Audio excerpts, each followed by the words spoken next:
Amém? Colossenses capítulo 3. Aleluia. Diz assim: portanto, se fostes ressuscitados juntamente com Cristo, buscai as coisas lá do alto, onde Cristo vive, assentado à direita de Deus.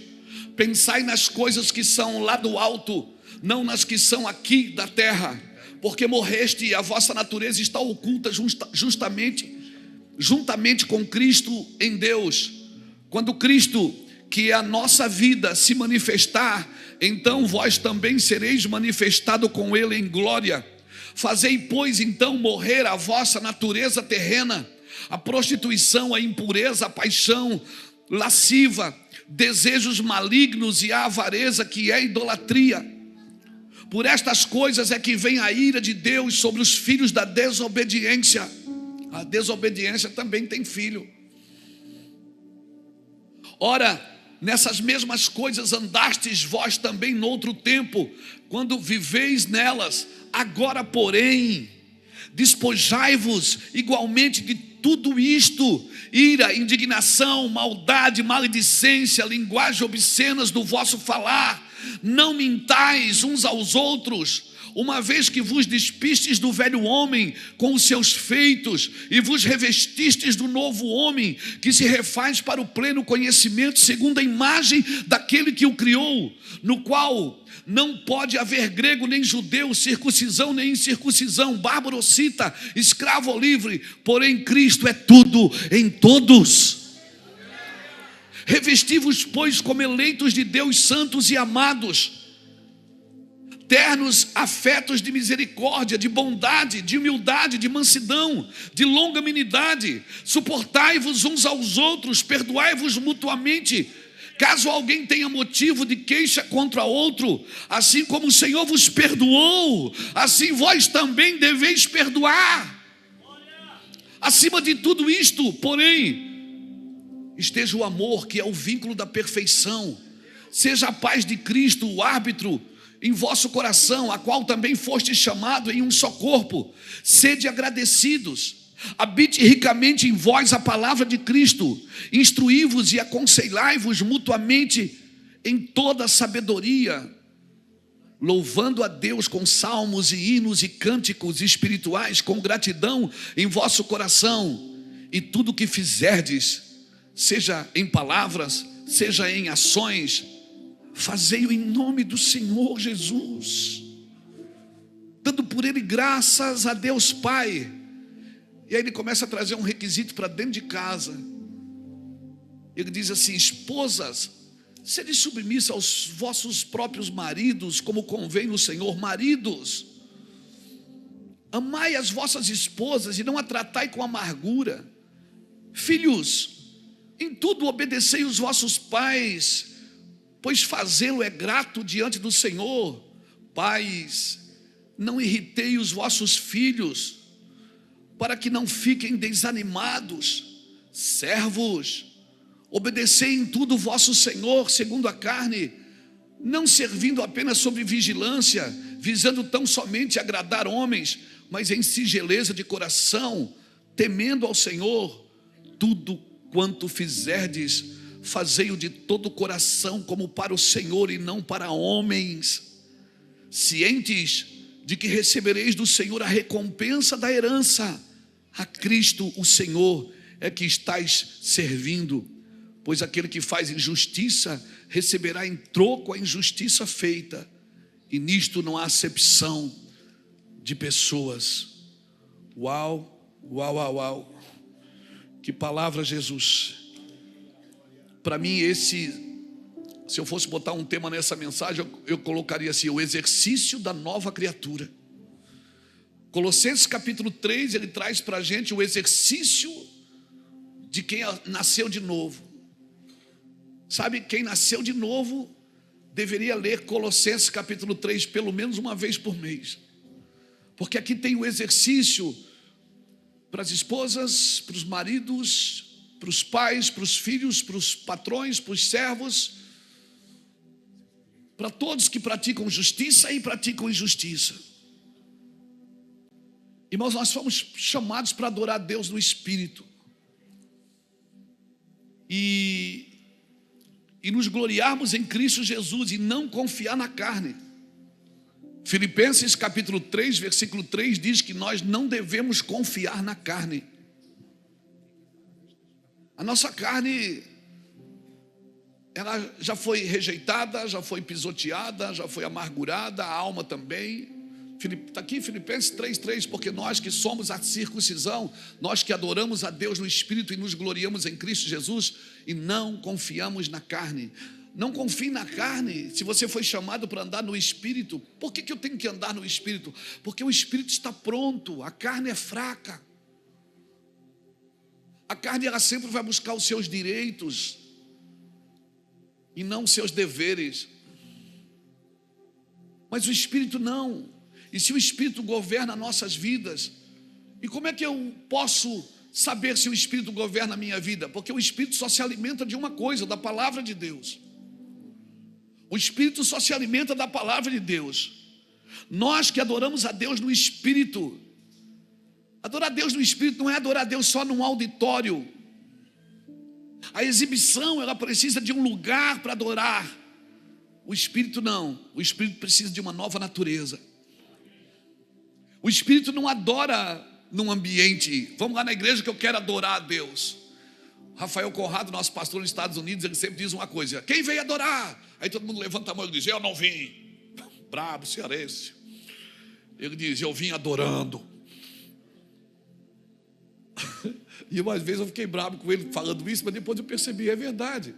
Porque nós não precisamos de um ambiente para adorar, claro, porque aqui nós estamos em irmãos, nós estamos reunidos aqui em várias pessoas pela internet acompanhando, então cria-se um ambiente, propício para adoração. Mas a verdadeira adoração é quando não tem ninguém com você, querido. Mulher samaritana perguntou para Jesus: onde eu adoro? Por quê? Porque vocês adoram no templo, mas nós adoramos no monte. Onde é que se adora? Eu quero saber o lugar certo. Qual é a igreja certa? Onde eu devo congregar? Qual é o lugar que eu devo ir? E Jesus disse: olha, mulher, vem dias e já chegou em que os verdadeiros adoradores adorarão o Pai em espírito e em verdade. Aleluia. Quem não adora não deveria nem pregar. Quem não adora não deveria nem tocar e nem cantar. Quem não adora não deveria liderar nada. Quem não adora não deveria estar na frente de nada, não deveria apacentar ninguém. Porque adoradores são diferentes de ministros, de músicos, de pregadores. Eu posso pregar sem adorar, eu posso tocar sem adorar, eu posso fazer e trabalhar sem adorar. Adoração é um estilo de vida. A sua vida adora a Deus, as suas decisões adoram a Deus, seus olhos adoram a Deus, seus ouvidos adoram a Deus. Sua mente adora a Deus. Quando você se vê pensando numa coisa má, numa imoralidade, você já começa a dar ordem para sua mente e dizer: sai daqui, mente, eu estou focado em Cristo. E aí você fica pensando: cara, por que quanto mais eu busco, mais atacado eu sou nas imoralidades, nas perseguições? Por que eu sou, pastor? Porque o diabo já tem os dele, ele quer você que não é dele. Você acha que o diabo quer você? Ele não quer você, ele quer a adoração que você dá para Jesus.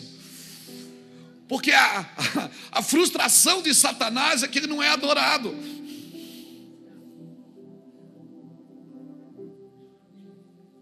Porque no inferno não tem adoração. Porque o homem que vai ao inferno, ele vai no espírito, e o espírito não reconhece outro Deus. Ele só reconhece o Deus que soprou no seu espírito.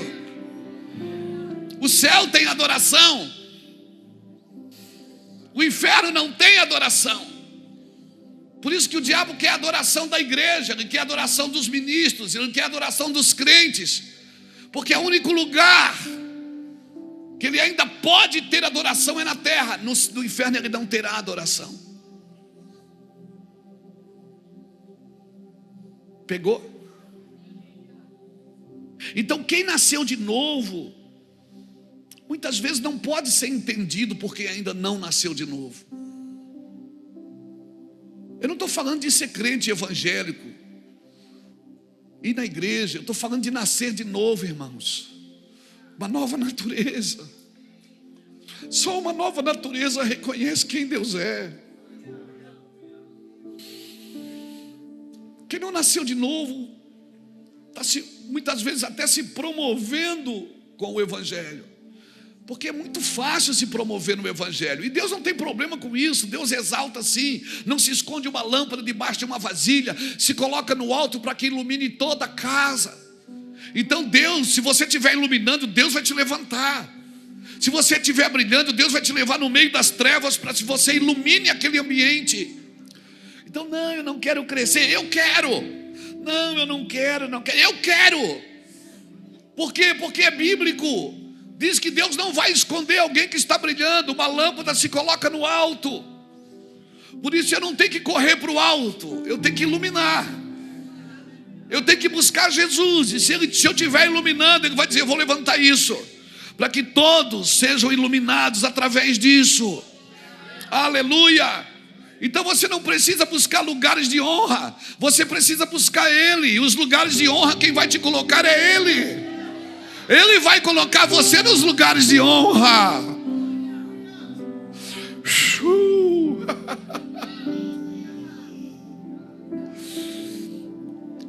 Mas muitas vezes nós somos atraídos para a igreja, e nós estamos correndo atrás de uma palavra, nós estamos procurando que alguém diga para a gente que eu vou ter vitória, que Deus vai me abençoar, Deus vai me abençoar. Deus não pode te abençoar, porque Ele já te abençoou. Como Ele já fez, já está pronto, já está consumado. O que você vai ser, ter e fazer está com você. O que eu preciso fazer então? Eu preciso buscar o Senhor, para aquilo que Ele já me deu, que já está comigo, seja iluminado. Amém? Olharam para Ele e foram iluminados, e os seus rostos não ficaram confundidos. Aleluia. E toda vez que você tira os olhos de Jesus, você para de iluminar, e você começa a entrar em densas trevas. Mas se você se voltar para Jesus e olhar firmemente para o autor e consumador da vossa fé, não tire os olhos de Cristo, amém? Olhando firmemente para Jesus, certamente o que tem aí dentro de você vai ser iluminado por Ele. E quando for iluminado por Ele, Ele vai colocar você em lugares altos. Não pense que Deus está te exaltando. Não, Deus está me exaltando. Não, não. A exaltação de Deus não se dá nos púlpitos, se dá nos altares com Ele sozinho. Quando você está lá, ser exaltado por Deus não é falar de Deus, é Ele falar e você ouvir e você entender. Ser exaltado por Deus não é ser usado por Deus, porque muitas pessoas são usadas, mas não são aprovadas. Aleluia, aleluia. Ser exaltado por Deus é você estar num ambiente com Deus e Deus falar e você entender. Não tem coisa mais gloriosa no mundo do que ouvir a voz de Deus. Ah, isso é bom. Aleluia. Quem não nasceu de novo não pode entender quem já nasceu. Quem já nasceu de novo não acusa, intercede. Quem já nasceu de novo não acusa, intercede. E tem sempre uma posição no seu coração. Ei, cristão, se você nasceu de novo, você tem um desejo do quê? De salvar. Você tem o desejo de restaurar a todos, de salvar a todos, porque você acredita que ainda o pior dos pecadores podem ser salvos. Senão você não estaria aqui. Aleluia. O Evangelho não é para livrar você do sofrimento presente. O Evangelho é para livrar eu e você do sofrimento eterno. Então, se ainda precisamos viver sofrimento presente, é porque nós vamos ser livres de um sofrimento eterno. Essa que é a vantagem do Evangelho. É que você pode, como a gente tem força de vontade de falar isso, né? Principalmente os cristãos evangélicos, né? Eu estou pagando um preço. A gente fala, não, estou pagando um preço. Irmãos, esse não é um preço, irmãos. Nada comparado com aquilo que Jesus fez. Pastor, mas o evangelho é complexo. Não, irmãos. O evangelho pode ser complexo, mas ele não é complicado. É que o homem natural não entende as coisas do espírito. O homem natural, define para mim um homem natural de um homem espiritual, pastor? É que o homem natural busca sempre os seus interesses pessoais. Até no evangelho ele busca as suas necessidades pessoais. E a Bíblia é clara, ela diz que se eu penso em Jesus só nesta vida, se eu busco Deus só por esta vida, que miserável homem que eu sou. E se eu vou nas igrejas fazer as minhas campanhas só para me libertar do sofrimento presente? Não, irmãos. Muitas vezes o sofrimento é pedagógico nas nossas vidas. Muitas vezes eu preciso, a porta estreita me expande o caminho por dentro. Amém, mas é difícil, irmãos. O trabalho das trevas não é tirar você da congregação. Deus não quer me tirar da igreja, o diabo não quer me tirar da igreja, claro que não. O trabalho das trevas não é tirar você da igreja, é tornar você alguém natural e carnal, dentro da igreja. Que a palavra entra pelo ouvido e sai por o outro.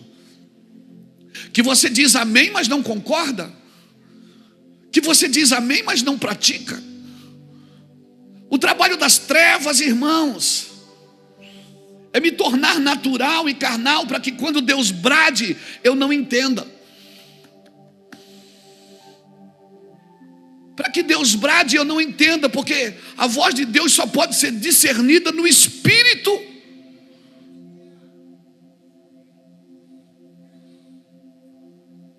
Eu gosto desse silêncio ensurdecedor. Eu gosto desse silêncio. O trabalho das trevas é me tornar alguém natural, para que eu perca paixão por aquilo que eu acredito, para que eu defenda o meu quinhão primeiro, para que eu busque primeiro as coisas da terra. O Senhor é claro que diz: faça morrer a vossa natureza terrena. Você já nasceu de novo. Tem coisas que não é para você, não tem a ver com você. Deus não tem planos com a carne. A carne precisa ser levada para a cruz. O evangelho é complexo à mente humana. A mente humana não pode compreender o evangelho. Não tente, a partir da sua intelectualidade, compreender a Cristo. Porque o que convence você é o Espírito Santo. E se o Espírito Santo não te convencer, não pense que a sua capacidade intelectual pode trazer respaldo para aquilo que você ouviu. O evangelho, eu vou repetir, é complexo à mente humana. Mas o que é complicado para muitos, para você que nasceu de novo, é simples. O que é doideira para um, loucura para o outro, para você que nasceu de novo, cai como uma luva. E por que você quer salvar? Você sabe o que está certo, o que está errado, mas você quer salvar os dois lados. Quando um casal vem conversar comigo e com a Iraci para falar do seu casamento, muitas vezes o marido acusa a esposa acusa o marido, mas a gente não tem lado. Nós estamos do lado do casamento. Eu sei quem está certo e quem está errado pela conversa, mas eu quero salvar o casamento. Porque se Deus odeia o divórcio, eu também tenho que odiar aquilo que Deus odeia. Independente se está certo ou errado. Mas nós muitas vezes somos cristãos e a gente trabalha para melhorar o Adão caído, não para nascer de novo. A gente quer salvar o Adão caído, quer melhorar o Adão caído, dar uma garibada nele, leva o Adão no martelinho de ouro.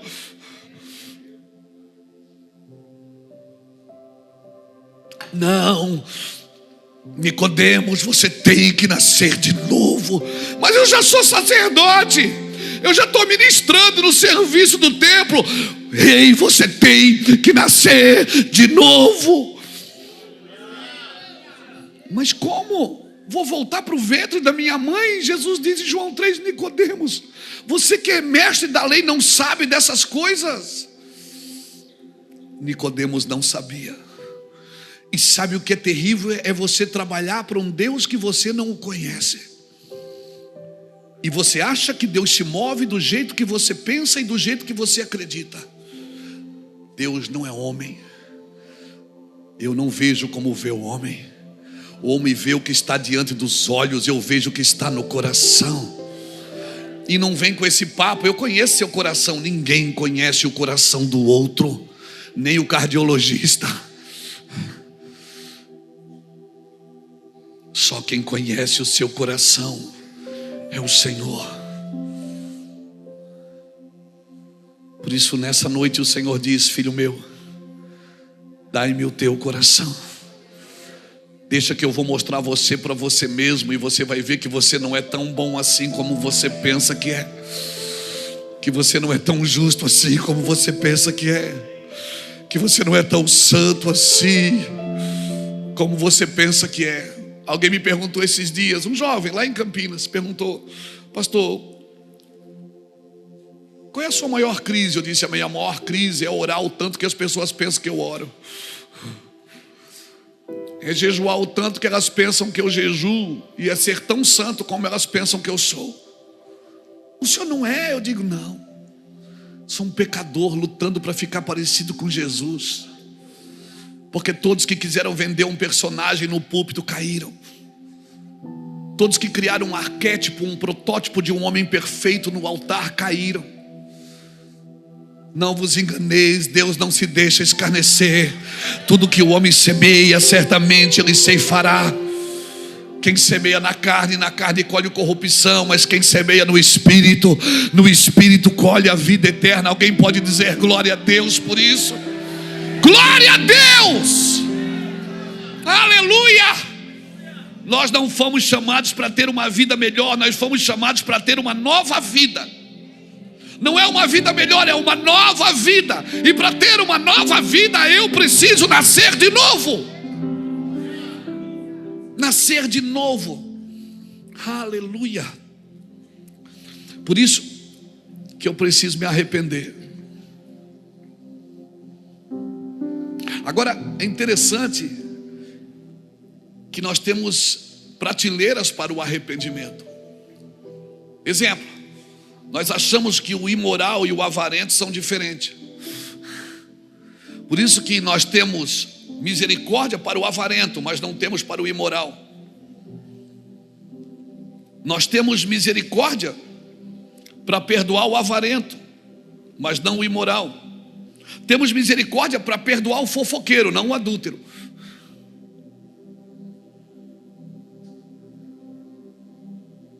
Porque nós temos prateleiras de arrependimento. Nós dissemos isso, nós perdoamos, aquilo não. Deus colocou no mesmo lugar, e porque nós tratamos com medidas diferentes. Porque nós achamos que as pessoas têm que se arrepender das suas atitudes, e a Bíblia não diz que é das atitudes. A Bíblia diz que nós temos que nos arrepender da nossa natureza. Nossa natureza é caída. Então você se arrepende e não pratica mais. Faça morrer a vossa natureza terrena. Faça morrer aquele jeitinho que a gente tinha de fazer a coisa certa para todo mundo ver. Mas lá dentro a gente sabia que estava fazendo errado. Deus mede as nossas intenções, não são as nossas ações. Por isso que o vosso sim seja sim e o vosso não seja não. Ou seja, o sim da boca tem que ser o sim do coração. Eu não posso falar: oi querida, a paz do Senhor, e quando vira as costas: o sangue de Jesus tem poder. Isso nós perdoamos. O que nós não perdoamos é o adultério. A falsidade nós perdoamos. A hipocrisia nós perdoamos. Mas tem alguns crimes e alguns pecados que nós não perdoamos. Por quê? Porque nós temos medidas ainda em nosso coração.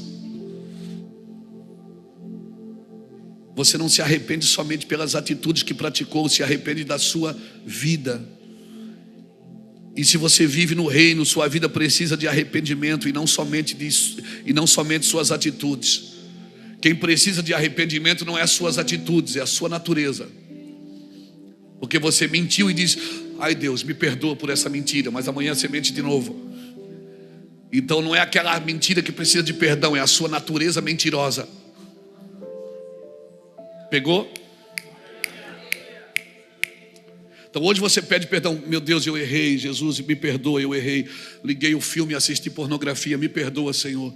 Oh Jesus, me perdoa. Passa um mês, você está lá. Oh aleluia, sheika lalamandalaia, suri cantarai. Passou um mês, você liga de novo e você diz: aquele perdão foi um pedido de perdão pela atitude, não pela natureza. É que a sua natureza é pornográfica. Então o que eu preciso fazer? Eu preciso morrer. Eu preciso, Deus, muda a minha natureza. Eu quero nascer de novo. Me prega na cruz, me leva para a cruz. Porque Deus não vai desligar sua televisão, seu computador. Ele vai dizer, você vai passar e vai ter vontade, e vai gritar por dentro, e vai dizer: meu Deus, como é que eu me livro disso? Jesus diz: olha para mim. Olha para mim que você é livre. Olharam para Ele e foram iluminados. E você será livre. Por favor, não quebre a televisão, não jogue ela fora. O diabo não está ali. A religião nos ensinou a nos livrar das coisas que nos faziam pecar, mas não curou a natureza. Colocamos roupas mais compridas nas pessoas para guardá-las em santidade, mas não livramos ela da sua natureza. Então era possível a pessoa ter uma pombagira de terno e gravata. Era possível a pessoa ter uma pombagira com a saia lá no pé. Por quê? Porque essas coisas externas não transformam a vida de ninguém. Eu preciso fazer morrer a minha natureza caída.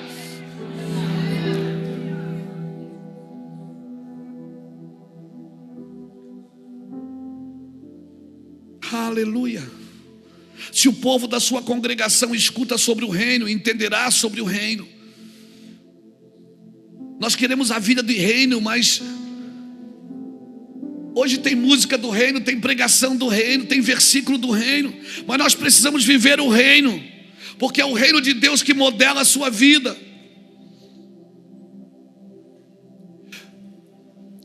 Sabe o que eu tenho aprendido, irmãos? Depois de 30 anos de evangelho, depois de 28 anos pregando o evangelho, o tudo de Deus só funciona para quem entrega tudo para Deus. Não tem outra forma. Deus não vai dar para você tudo enquanto você não entregar tudo para Ele. Mas eu não tenho mais dele. Você não tem mais dele porque Ele não tem mais de você. Se renda a Ele com tudo, se manifestará a você o tudo de Deus.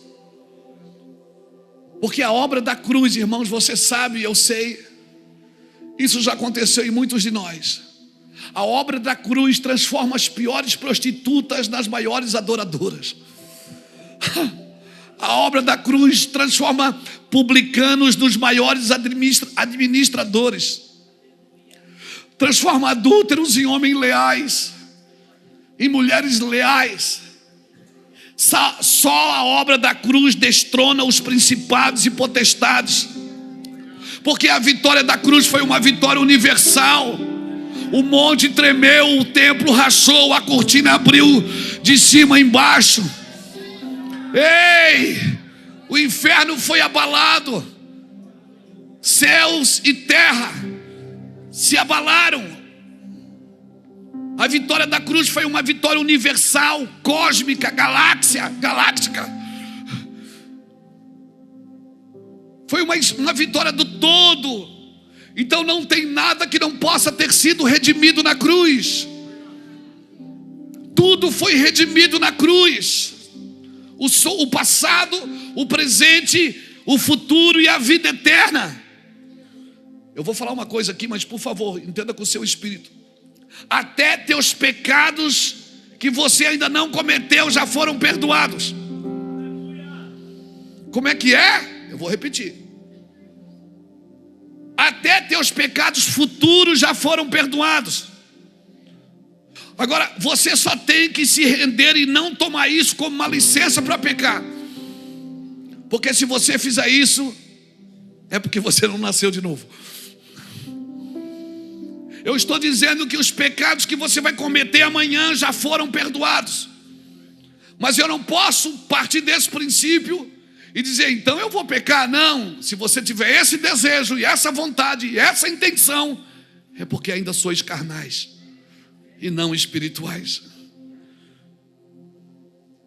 Ser espiritual é você saber que você já foi perdoado daqui a 1 ano, daqui a 10, mas você quer andar na linha, mesmo sabendo que você já foi perdoado por aquilo.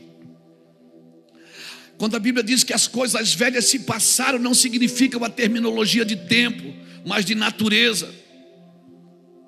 Coisas novas com fundamentos velhos que pertencem ao velho homem não funcionam na sua nova natureza. Por isso que um homem sem o Espírito Santo, ele não pode servir para Deus. Um velho homem não serve para Deus. Deus pode até usá-lo. Se Deus pode usar uma mula, pode usar um homem que ainda não nasceu de novo, mas um homem sem o Espírito Santo, ele não serve para Deus. Sua velha natureza não serve a Cristo. E se nos arrependermos, sabe o que vai acontecer? Nós vamos cair sobre essa rocha que é Cristo. Agora, se nós quisermos cair sobre a rocha e não nos arrependermos, a rocha cairá sobre nós e nós seremos reduzidos a pó. Amém? Minha oração nessa noite, querida, é para que Deus limpe a nossa consciência de toda obra morta no Senhor, que nós sejamos lavados pela cruz. Por quê, pastor Luiz? Porque a boa consciência me dá a condição de viver num mundo mau e caído. E agora eu preciso falar de Colossenses. Tudo isso que o senhor falou é muito lindo, muito maravilhoso, muito bonito, mas como é que eu faço o exercício da nova criatura? Primeiro, versículo 1 diz o quê? Buscai as coisas que são de cima. Colossenses capítulo 3. Buscai o quê? Portanto, se foste ressuscitado juntamente com Cristo. Aí a gente fica vendo pessoas que ainda não foram ressuscitadas, e elas estão aqui no frenesi terreno. E aí a gente que já foi ressuscitado, a gente quer viver como elas.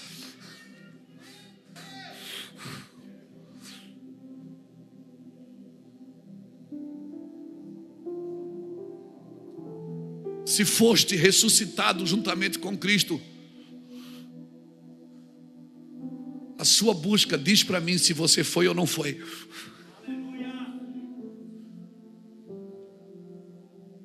Se eu fui ressuscitado com Cristo, eu vou ter empresa, eu vou prosperar, mas o meu padrão de negócio não é terreno, é divino. Eu vou comprar e eu vou vender, mas o meu padrão de compra e venda não é o que o mercado exige. Eu tenho umas revelações. Você vai orar e Deus vai te dar ideias. Você vai orar e Deus vai te dar estratégia. Você vai dizer, não, mas isso ninguém faz. Jesus disse, mas eu faço. Se nasceste de novo, se foste ressuscitado com Cristo, se não foste, tudo bem. Faz o que a terra, segue o curso deste mundo. Segue o curso deste mundo. Se não foste, você vai prosperar também. O problema é o final da vida, aonde você vai terminar. Porque um dia trouxeram uma moeda para Cristo, e Cristo pegou aquela moeda e disse, de quem é essa imagem? Disseram, é de César. Ele disse, então dá para César o que é de César, mas dá para Deus o que é de Deus. Você vai terminar na mão da imagem que você representa.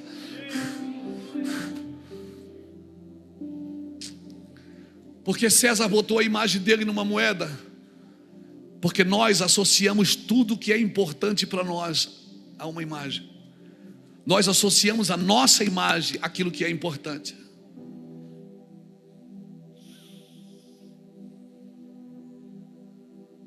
Então, quando eu boto a minha imagem em algum lugar, eu estou dizendo aquilo é importante. Por que César botou a imagem dele numa moeda? O que César estava dizendo? Dinheiro é importante para mim. Por que você acha que Deus associou a imagem dele a você? O que Deus está dizendo? Eu não botei minha imagem numa árvore, num animal. Eu não botei numa ave, num peixe. Eu botei a minha imagem em você, Luiz, para dizer que você é o ser mais importante da minha criação. Para mim, você é o único ser que tem a minha imagem e a minha semelhança. Alguém está me entendendo aqui? Então, se foste ressuscitado,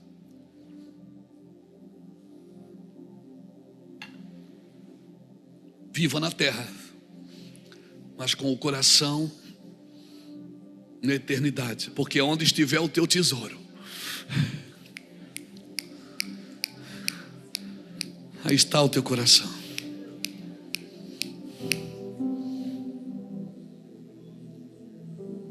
Essa semana uma pessoa me disse assim: Luiz, por que as coisas boas acontecem? Parece que as pessoas ruins, tudo de bom acontece para elas, e as pessoas ruins, tudo de bom acontece para elas. Eu digo, não é assim. As pessoas más não têm paz, porque a paz que o Senhor dá não é como o mundo te dá. A paz não é a ausência de guerra. Só vive em paz quem aprendeu a brigar. A paz no final dos dias, porque um dia você vai fechar os olhos para essa terra. Aí sabe quem vai estar lá?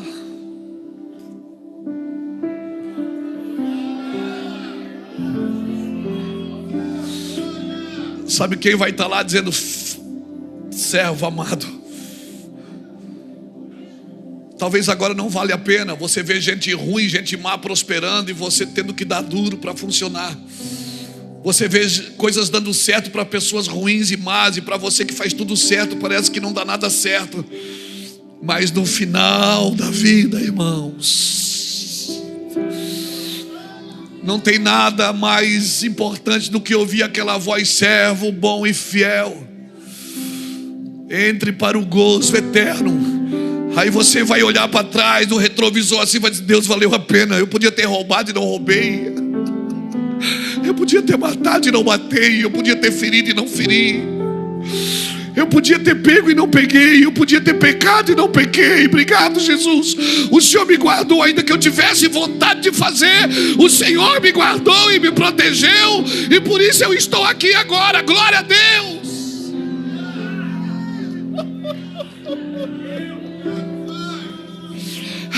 Ei, Jesus. Então esse é o exercício da nova criatura. Se foste ressuscitado, buscai as coisas que são do alto. Versículo 2 diz o quê? Pensai nas coisas que são de cima. Por que Paulo diz buscai e depois diz pensai? Eu acho que aqui no versículo 2 ele conserta o versículo 1. Porque os pensamentos dão início às suas ações. Tudo que você faz sem pensar, você faz mal feito. Por isso que pense nas coisas que são do alto. E se você pensar, você vai buscar. A terceira coisa está entre o versículo 5 e 11. Fazei morrer a vossa natureza terrena. Versículo 5 ele diz: fazei morrer a vossa natureza terrena. Prostituição, impureza, paixão lasciva, desejo maligno e avareza, que é idolatria. Por estas coisas é que vem a ira de Deus sobre os filhos da desobediência. Ora, nessas mesmas coisas andaste vós também no outro tempo, quando viveis nelas. Agora, porém, despojai-vos igualmente de tudo isto: da ira, da indignação, da maldade, da maledicência, linguagem obscena no vosso falar. Não mintais uns aos outros, uma vez que vos despistes do velho homem da qual foste feito, e vos revestiste do novo homem que se refaz para o pleno conhecimento, segundo a imagem daquele que o criou. Até o 11. No qual não pode haver grego nem judeu, circuncisão nem incircuncisão, bárbaro ou cita, escravo ou livre, porém Cristo é tudo em todos. Ele está dizendo o seguinte: se você buscou o que é do alto, pensou no que é do alto, agora você tem que fazer a coisa certa. Agora você vai fazer morrer tudo que te rouba de Deus. E o quarto exercício de quem nasceu de novo está entre o versículo 12 ao 15. Revestivos de compaixão. Porque também não adianta você soltar tudo que é mal, mas ser aquela pessoa dura, sabe, aquela pessoa impermeável, sem paixão, sem compaixão, sem misericórdia. E eu vou te falar uma coisa: ninguém conhece misericórdia até que precise dela. Por isso que muitos cristãos vão ter que passar uns arroxos de Deus, porque foram sempre duros com todo mundo. E aí vai ter que provar misericórdia para também exercer misericórdia. Você não sabe o que é perdão até você precisa dele. Por isso que quando você precisa do perdão, você fica mais doce, porque você começa a exercer também. Revestivos, pois, como eleitos de Deus, santos amados, de ternos afetos, de misericórdia, de bondade, de humildade, de mansidão e de longanimidade. Suportai-vos uns aos outros, perdoai-vos mutuamente, caso alguém tenha motivo de queixa contra outro. Assim como o Senhor vos perdoou, assim vós também deveis perdoar. Versículo 14. Acima de tudo isto, porém, esteja o amor. Acima da sua razão, acima da sua paixão, acima da sua vontade, acima de qualquer coisa, o amor, que é o vínculo do quê? Da perfeição. Nenhum homem é aperfeiçoado, nenhuma mulher é aperfeiçoada sem amor. E o verso 15 diz o quê? Seja a paz de Cristo o árbitro em vosso coração, a qual também foste chamado em um só corpo, e sede agradecidos. Então primeiro você busca, você pensa, você faz morrer a natureza terrena, você se reveste com paixão. E o versículo 16, 17, que diz assim: e a palavra de Deus habite ricamente em vós, a palavra de Cristo, instruir-vos e aconselhai-vos mutuamente em toda sabedoria, louvando a Deus com salmos e hinos e cânticos espirituais. Vai cantar, irmão, vai adorar, vai dançar. Aleluia. Bota louvor lá na sua casa, em vez de ficar brabo, vai adorar, vai cantar. Quem me viu passar na prova e não me ajudou. Não, essa não. Canta uma, essa também é boa, música boa, mas canta uma mais, sabe, mais vertical, que não aponta para você, aponta para Ele. Conta para Ele. A palavra de Cristo: instruir-vos e aconselhar-vos mutuamente em toda sabedoria, louvando a Deus com salmos, hinos e cânticos espirituais, com gratidão em vosso coração. Começa a olhar para a tua geladeira, para a tua casa, e começa a agradecer. Mesmo que ela esteja só como a criação do mundo, água e luz. Abre a geladeira e agradece. O armário e agradece. Vai na garagem, não diz esse carro é uma porcaria. Não, é uma bênção. Mas ele demora para pegar, mas tem uns irmãos que ajudam a empurrar, glória a Deus. Quantos relacionamentos você já fez com irmãos porque o seu carro não pegou? É ou não é? A gente só vê defeito e problema em tudo, irmãos. E aquela pessoa que trabalha lá com você está querendo te pegar, te derrubar, e você está lá dizendo: eu vou arrumar outro emprego. E Deus diz: não, eu te plantei aqui porque é uma pedra alisando você, é pedra ralando pedra. Quem sabe você é a última alternativa dela. Lembrou de alguém agora, eu sei. Meu Deus, pensou em alguém agora, não foi, meu filho? Foi. Habite ricamente em vós a palavra de Cristo. Instruí-vos e aconselhai-vos mutuamente em toda sabedoria. Como é fácil ser crente, irmãos. Só que para ser crente tem que nascer de novo. Não dá para viver na velha natureza e querer que o evangelho se dobre e se prostre. Irmão, o evangelho é uma contracultura. O evangelho não é hóspede de nenhuma cultura, ele é juiz. O evangelho não vem para se hospedar na necessidade de ninguém, na cultura de ninguém. O evangelho vem para ser juiz da cultura, não para ser hóspede. Olha o verso 17. E tudo que fizerdes, seja em palavras, seja em ações, fazei-o em nome do Senhor Jesus, dando por ele graças a Deus Pai. Aí depois do versículo 18 ao 22, ele fala dos deveres domésticos. Ele fala às esposas, submissão ao marido. Não está dizendo que o marido manda nela, irmãos, porque submissão é submisso à missão. O casal tem uma missão. Às vezes o marido bate e diz: aqui eu sou o cabeça aqui, e às vezes é só uma cabeçona grande.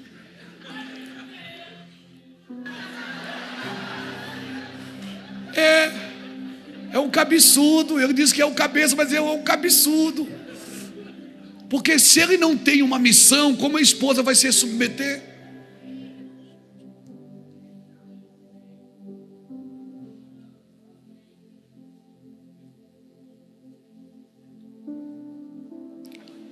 Maridos, amai as vossas esposas. Quem é que ama? Está mandando ela amar ou o marido amar? O marido amar.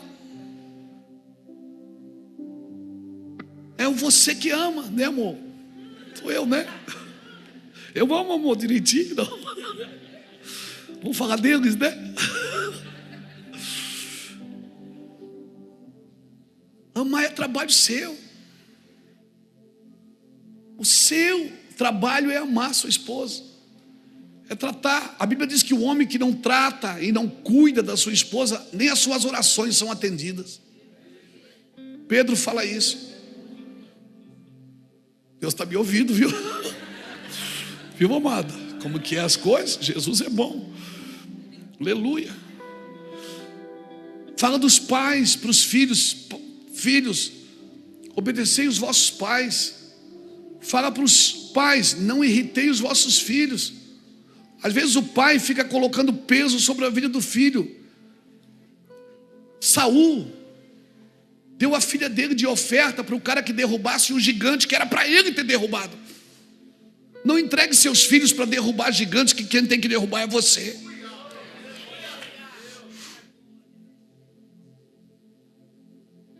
Quem tem que derrubar esse gigante é você, não é seus filhos.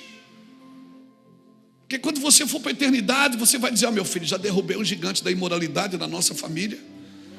Já derrubei um gigante da pornografia na minha família. Eu já derrubei um gigante da falcatrua da minha família. Eu já derrubei um gigante da maldição hereditária da minha família. Agora, meu filho, você vai pegar só bênção daqui por diante. Daqui por diante. Porque se Deus visita a maldade dos pais dos filhos até a 3ª e 4ª geração, Ele faz misericórdia até 1000 gerações. Aleluia. Então, quem tem que derrubar esse gigante é você. Você vai dizer: eu não vou entrar na imoralidade porque eu vou derrubar esse gigante. Quando meu filho for grande, ele não vai ter que brigar com esse gigante, porque eu já derrubei ele. Aleluia. Aleluia. Oh, aleluia. Alguém dá o aleluia aí. Aleluia. Quando você diz aleluia, é como se você dissesse que haja uma explosão de luz no meio das trevas. Aleluia. Fala dos deveres do patrão. Não trate teu empregado como empregado. Seja bom. Fala dos deveres do servo. Não está ali só por dinheiro. Não estou ali só pelo meu salário. Eu estou ali por algum propósito. E aí, para terminar, E eu termino aqui, do versículo 23 a 25. Ele diz: tudo que você fizer, faz de coração como ao Senhor. Então, se eu estou sendo bom para você, não é para você que eu estou sendo bom, é por causa do Senhor. Se eu estou te amando, é por causa do Senhor. Se eu estou protegendo, é por causa do Senhor. Aleluia.